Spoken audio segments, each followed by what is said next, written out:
My father was a determined man who worked his hands to the bone nearly every single day of his 72-year life. Even after we basically forced him to retire and relax for once, he was always busying himself on some project around the house. Mom used to joke that she swears he was born wearing a hard hat, and growing up, we believed it. I didn't see a lot of him during childhood, as most of his time was devoted to his career. He was a rare earth elements miner, and often took part in risky but lucrative ventures all around the world. He would sometimes be gone for months at a time, but when he did return, he had no shortage of stories to tell. His work took him everywhere, from the smoldering deserts of the Sahara to the windswept tundra of Siberia. This was back in the 60s, when many countries around the world were first discovering rich deposits of valuable minerals due to advancements in technology. My father was already a veteran of the trade, having worked in mines since he was 14 and grinding his way up the ladder.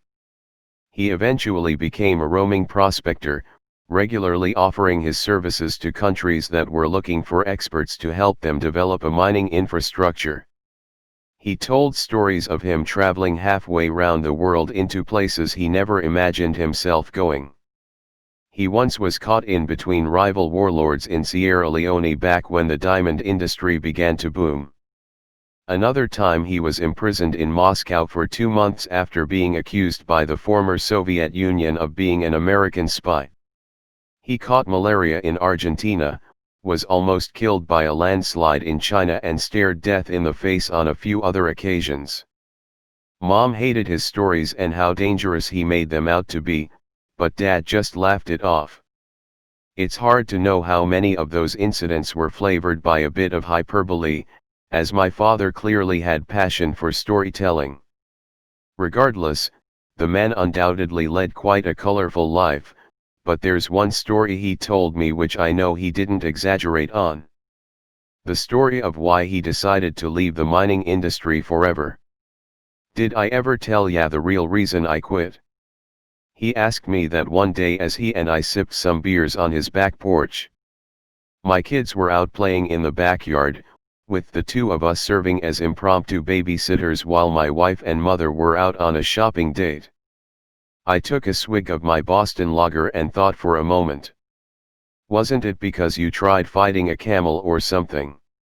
I asked, referencing another one of his infamous stories where my father got mule kicked in the gut by a rather unhappy camel in Bahrain. Dad broke into a raspy laugh and shook his head as the smoke from his cigarette wafted in the air. Hey, that camel started it, and boy was it pissed off that day. I woulda beat its ass, but I just don't believe in abusing animals like that. He laughed again, taking another drag off his smoldering Marlboro Red. No, this was a very different situation, in a very different place. I asked him where this mysterious story he was referencing had happened, but he shook his head. Can't tell ya that. His expression had suddenly gone stoic, and it made me curious. Why? Camel jumble your memory. I joked. Dad smiled, but then averted his gaze to the ground as if contemplating whether or not he actually wanted to say any more. Son, let's just say some places are better off forgotten. That was all it took to get me interested. Whenever Dad told one of his many stories, there was a certain alluring gleam in his eye. He definitely enjoyed the attention and wide-eyed gazes of wonder he got as he told his stories, but this time he looked quite different. It's like what he was pondering was something that deeply troubled him. He started off telling me that towards the end of his career he had an old friend reach out with an incredibly lucrative offer. Dad used air quotes around the words as he said them, as though he was skeptical of the claim from the beginning. This friend then went on to explain that a certain place discovered a deposit of copper and needed assistance getting a proper excavation site up and running. Dad spent some time corresponding with his friend and learning the details of the operation. He said he honestly wasn't very interested in taking on the project, but after his friend revealed the hefty sum of money being offered, he just couldn't turn it down. So, Dad accepts, and a few weeks later he's on a plane bound for his new office in this undisclosed location. He said the journey to get there alone took him over 24 hours to reach the spot, so wherever it was, it had to be outside of North America. Dad was very careful when he told his story to not give me any clues about where this place was, and I didn't really understand why at first. So Dad finally steps off the plane, and his friend, who I'll just call Carl from here on out, picks him up. The two of them discuss details of the operation while they drive another 3 hours to reach the spot. Partway through the trip and Carl drops a bit of a nuke on the conversation. So, we've encountered a bit of an issue. Dad stared at him, and said he was dreading where the conversation was headed. What do you mean? Dad replied, causing Carl to almost immediately backtrack. Well, okay, not even necessarily an issue, more like a curiosity really. Carl then explained to him that as he and his team were inspecting the site, they found some things they didn't expect. The location they were headed was a small cavern, nestled near the base of a mountain in a small gully. It was a spot that was known to locals for generations, but none of them really paid it much attention until someone ventured a little deeper inside. Apparently, the cavern stretched a lot further than anyone expected, and not far inside they made an interesting discovery. One of the prospectors found a large, circular, stone slab. It was just lying there on the ground at the end of one of the corridors, but the shape made it clear that someone had cut it intentionally. This meant that there was a possible conflict of interest brewing. If it was discovered that the site contained evidence of ancient remains, then it would be turned over to archaeologists instead. The district that the site was located had a mandate to always prioritize archaeological ventures over industrial ones. If evidence of human presence was proved conclusive, then my father and the team would have no choice but to abandon it and lose out on their payday. It may have been immoral, but Carl wanted to begin their operation before archaeologists had a chance to interrupt things. My dad says he was a bit conflicted on what to do, but figured the least he could do was see the site for himself before making a decision. So they finally get there, and Carl introduces my dad to the team. They waste little time in formalities, and quickly decide to venture into the cavern system. Dad says the entrance was tight, with a twisting path hidden behind thick foliage. The air was humid and incredibly hot, causing him to sweat like a pig in a bacon factory, as he put it. Once inside, he had to squeeze around 3 bends before the cavern began to open up. Carl led my dad deeper through the cave, showing several promising areas where they planned to begin excavating. The walls were lined with thick green veins, indicating the likely presence of copper-rich ores like malachite. That initial open chamber was designated as Alpha, and it branched off in 2 separate directions from there, one of which contained the circular stone slab. He led my father right to it, and paused as my father saw it for himself. My dad described it to me as a massive stone slab cut in a near-perfect circle. He said it had to have been at least 10 feet wide.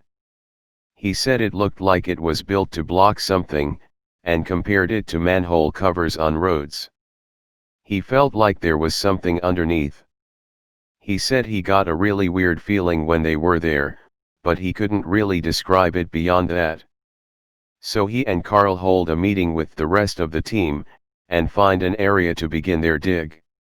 Days go by and soon enough they've got the operation up and running, with the logistics being formulated behind the scenes. The team begins mining, leaving the room with the slab alone and focusing on the other portions of the cavern. In just a few weeks they had a full-fledged operation running 24 hours a day. Part of the team focused on expanding the second path from the Alpha chamber, while the others were dedicated to extracting exposed veins. Initial returns were very promising, and they knew they were onto something, so the process continued, growing larger and more refined with each passing day. By all accounts, things were going according to plan, but of course, I wouldn't be here writing his story if they stayed that way. It's almost like things were going too well for their own damn good. My dad laughed as he said that, and doused his cigarette on his boot. He then sighed, and his face took on a graven expression.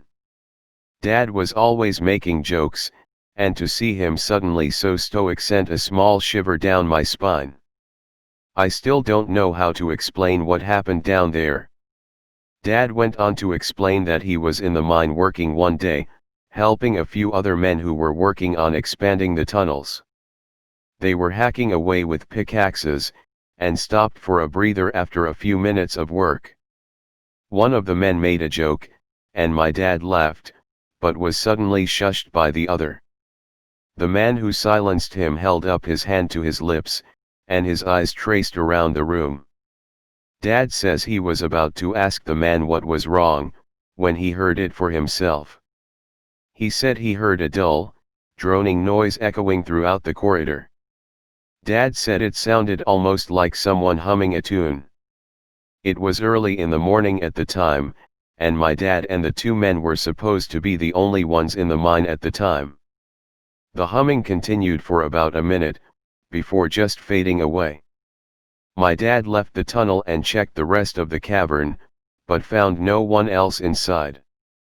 He didn't really know how to explain it, but said he didn't honestly pay it much mind. He said he doesn't even know if that event is relevant, but he mentioned it nonetheless as something odd. So a few days go by, and things once again are operating as normal. Dad was outside having a meeting with Carl and the shift leaders, when suddenly, frantic screams emerged from the cavern.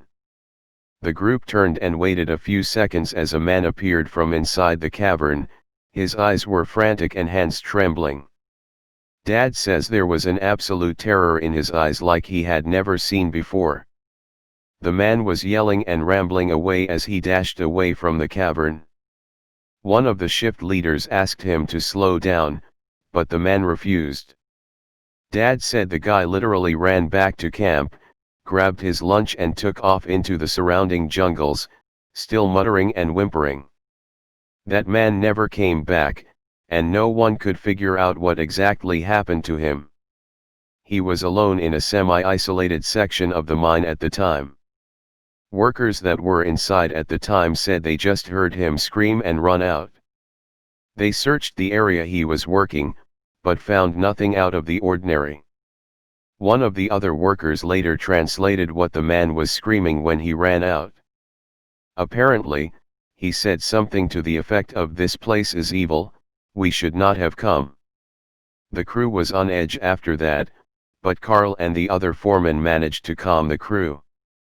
My dad says he didn't really say anything, but he wishes he did. He said he wished he would have listened to that man, and gotten everyone out of there while he had the chance. Dad sighed and sat back after he said that, as clearly the memories weighed heavy on his mind. I haven't seen him look so crestfallen since his brother, my uncle, passed away. He said the crew just went back to work, but before the day was even out, one of the other workers made a curious discovery. Remember that massive circular stone slab laying in the tunnel off the Alpha chamber? Someone had moved it. All of the crew swore they didn't touch it. Dad said the massive slab had to have weighed near a ton at least, and he doesn't think they could have moved it even if they wanted to. Underneath the slab was a hole. A very deep hole that stretched down further than they could see. Someone dropped a pebble down the hole, but no one heard it hit the bottom. They wanted to drop a flare down, but my dad refused to let them as he was worried about the possibility of igniting flammable gas simmering deep below. He said he felt a wave of dread roll over him as he stared down into that black pit, and described it as feeling like something was staring back up at him. Despite the worrying circumstances, the men continued operations. Things went smoothly after that, but no one went near the hole. Dad said that a few times he could have sworn he heard whispers in his ear.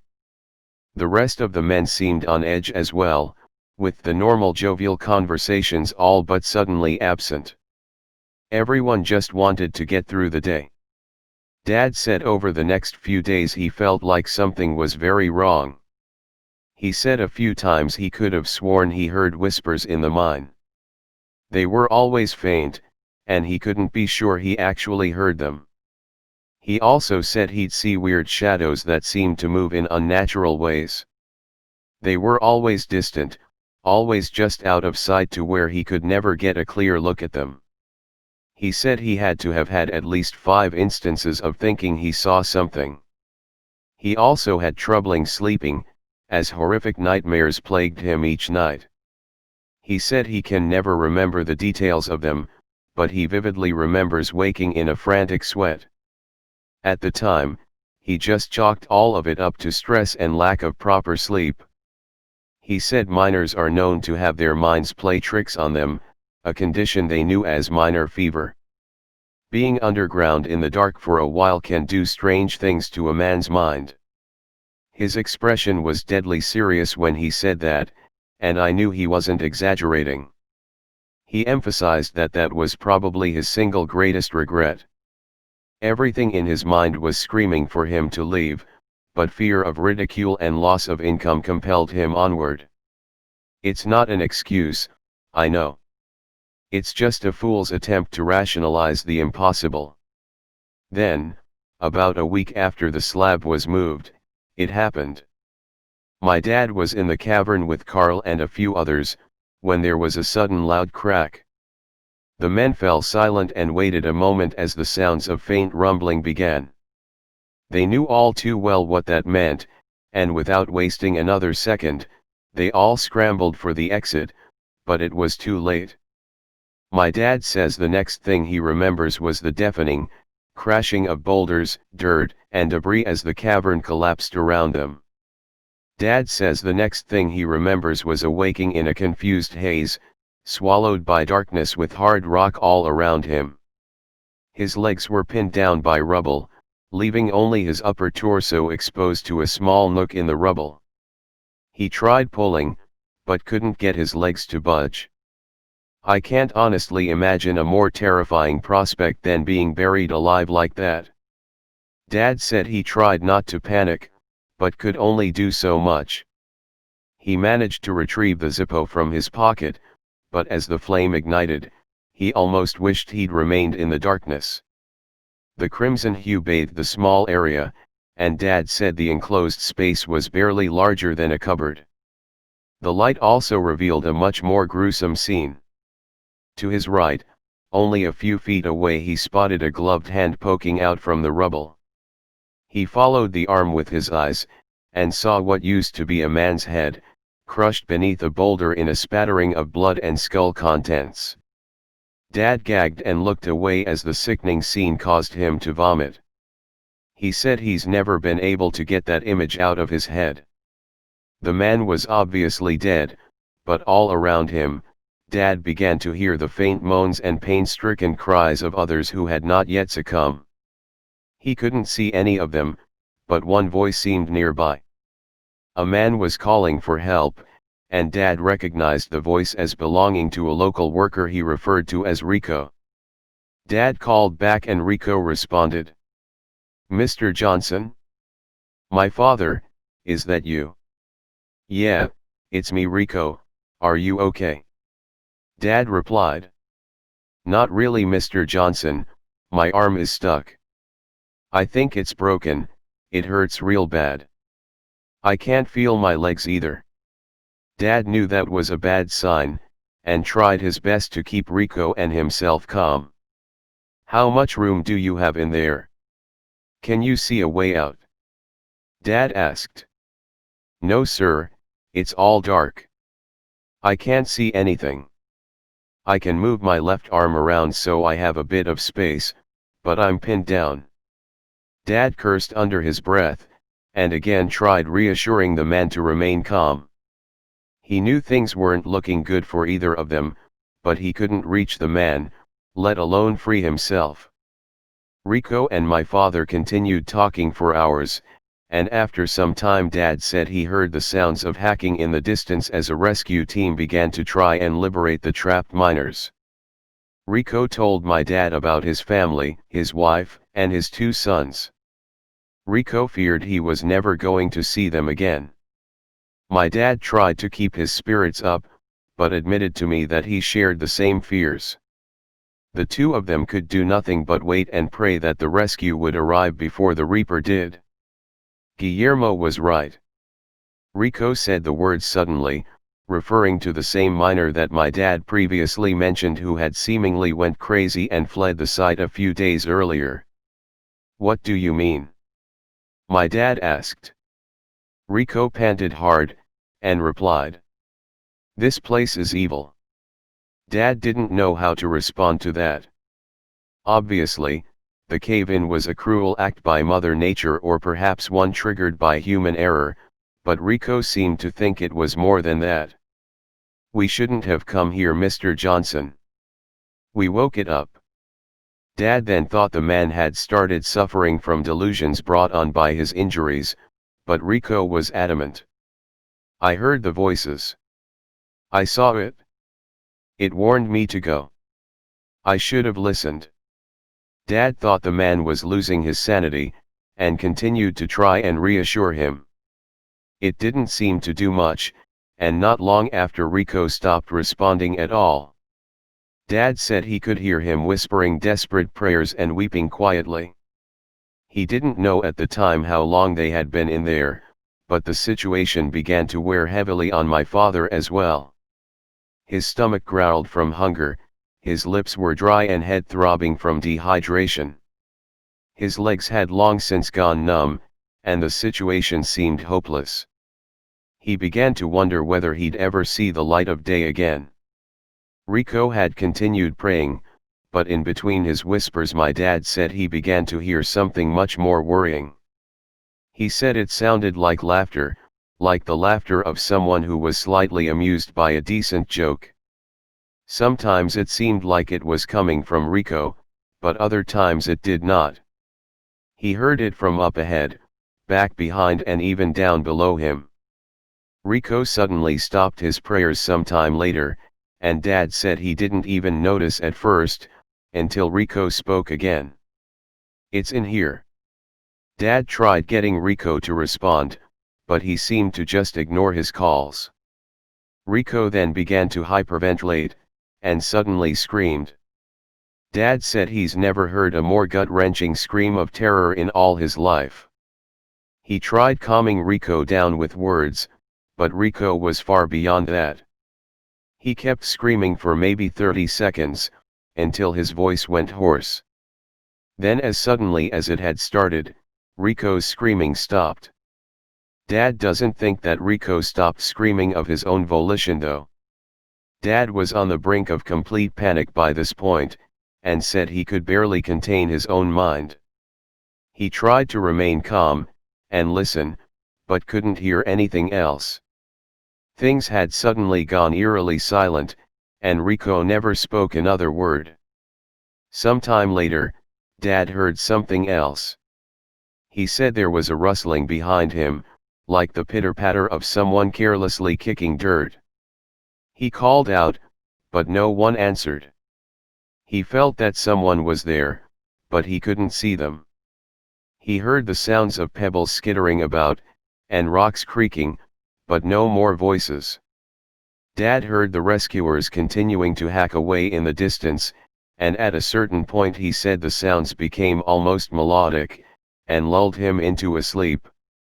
In reality, it was probably his weakened state that caused him to lose consciousness. He said the nightmares returned to him, and when he finally woke up, all he saw was a searing light. He thought he was dead, and had entered the gates of heaven, until his vision refocused around him. Slowly the blurred images of screens and rhythmic beeping of monitors became clearer. Several figures rushed in as he stirred, urging him to be still. The figures then appeared to physically restrain him, causing my dad to panic and thrash about. He only stopped once he recognized the voice of Carl. "Rob. Rob, it's me, Carl. Easy, you're okay." Dad ceased his struggle as the face of his old colleague emerged. He took a deep breath, and tried remembering what had happened. Carl then told him everything, about the cave-in and the ensuing rescue attempts to free the men. Dad had been trapped underground for almost 6 days. He was starving, dehydrated, malnourished and had 2 broken legs when they finally dragged him out of that hellhole, but he was one of the lucky ones. Carl told my dad that he'd been unconscious for 2 days, and doctors weren't sure if he'd ever wake up. My dad's memory of all this was fuzzy, and he had clung to the hope that what he saw were just figments of some fever dream, but Carl seemed to confirm the contrary. He then explained that the rescue team had pretty much cleared the whole cave-in by that point, but my dad was the last one they found. "How many died?" my dad asked. Carl sighed and sat in the chair beside his bed as he shooed the nurses out of the room. 7 unaccounted for. That response confused my dad. "What do you mean unaccounted for?" "There was someone right beside me, and I heard Rico," Dad trailed off, and Carl just shook his head. "Not when we found you." "What?" "Rob, they didn't find any bodies." Dad didn't know how to respond to that, and it seemed Carl didn't either. "It doesn't make any sense. The rescue team has cleared all the debris out by now, but there's no remains. There's no trace of any of them." Silence then fell between them both, as both seemed at a loss for how that could be true. "Maybe they found another way out, maybe they're still down there," my dad argued, but Carl didn't seem convinced of that logic. My dad said that truth be told, he wasn't either, but he refused to give up on them. Carl cleared his throat. "Rob, they've searched the entire system? There's nothing."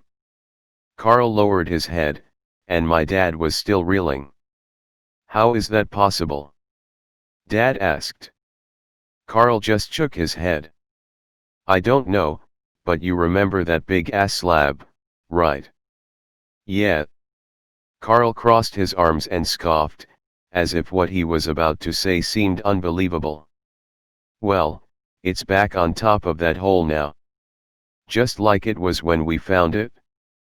Dad just looked at Carl, telling me he was at a complete loss for words. Carl scoffed again. "Yeah. I don't understand it either. Maybe the cave-in moved it, although I don't see how that would happen, or maybe something else did." Dad said shivers shot down his spine when Carl said that. He remembered Rico's words, but said when he heard them, he thought they were just the ramblings of a fatally wounded and starving man. He was forced to confront the thoughts again in that moment, but even as he was retelling his tragic story to me, some 19 years after it happened, he still doesn't know what to think. Carl then sighed and stood from the chair. He gave my father a look and put his hands in his pockets. "We may never know what really happened down there, but I think enough damage has been done. I'm shutting down the project, it's the only thing to do. Get some rest, and give me a call when you're ready to go home so I can get you a flight." Carl began to walk away, but my father posed him one final question. "Did they find out what caused the collapse?" Carl looked back to him, and sighed once more. "Nothing conclusive yet. Seismic readings in the nearby town came back normal. We could have struck a root of the system, but I doubt it." Carl then lowered his head. "I think there are just some places that are better off left alone." Carl then left, and Dad was alone with his thoughts once more. He signed himself out of the hospital later that day, and 24 hours later he was on a plane back home. I remember this time well. I was maybe 16 when Dad came back home in a wheelchair. Mom was furious and distraught at the sight of her temporarily crippled husband. We were all concerned for our father, but he assuaged our worries. He told us he was in a car accident, and apologized for worrying everyone, but he would make a full recovery. He did just that after a few months of physical therapy, but clearly the mental wounds never really healed. I'm sorry I lied to you, son, but I just didn't want to worry you. I didn't even know how to explain it all. Your mother would have probably broken my arms too if she knew what had really happened. He laughed as he said it, but I did not. I was still trying to absorb the crazy story he had just told me. You really went through all that, didn't you? I asked, demanding his confirmation one way or another.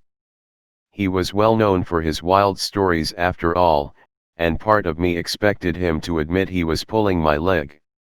He just sighed and looked me dead in the eye. It's the truth, son, and it's the reason why I left the industry forever. The way I see it, God gave me a second chance that day, and showed me that there are things in this world that we're not meant to find. Dark things, that we have no power over. I talked with him for a while after that, asking more questions about the story which I pretty much described already. I tried to get him to reveal where the story of his took place, but he refused. Throughout every word he spoke he maintained that his story was the truth. I eventually asked him permission to share his story with others, and he agreed. And so here I am, sharing his story for all who would read it. My father would be pleased to know that another one of his tales has entertained people even so long after he is gone. I wish everyone could have known him like I did, and seen the desperate fervor in his eyes as he told me the story. Regardless of whether you believe his story or were just entertained by some words on a screen for a couple minutes, I think we can all agree that some things are just better off left buried. There are things that we as a species are just not prepared to encounter, and God help us all if anyone ever digs them up again.